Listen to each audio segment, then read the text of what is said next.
तेरा प्यार चाहिए, भक्तों को भोले सा दिलदार चाहिए। भोले बाबा तेरा प्यार चाहिए, भक्तों को भोले सा दिलदार चाहिए। प्यार चाहिए दिलदार चाहिए, प्यार चाहिए दिलदार चाहिए।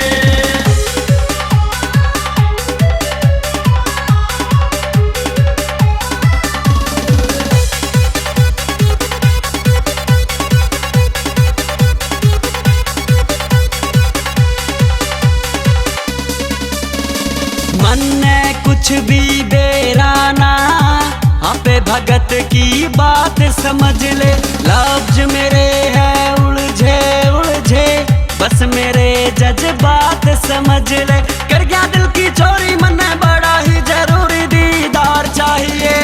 प्यार चाहिए दिलदार चाहिए, प्यार चाहिए दिलदार चाहिए।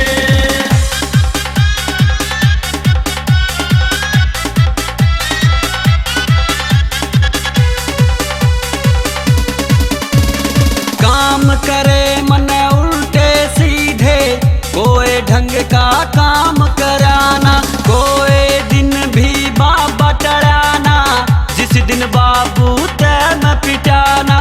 खुशियों का सीड है मन जिसकी नीड है, दीदार चाहिए। प्यार चाहिए दिलदार चाहिए, प्यार चाहिए दिलदार चाहिए।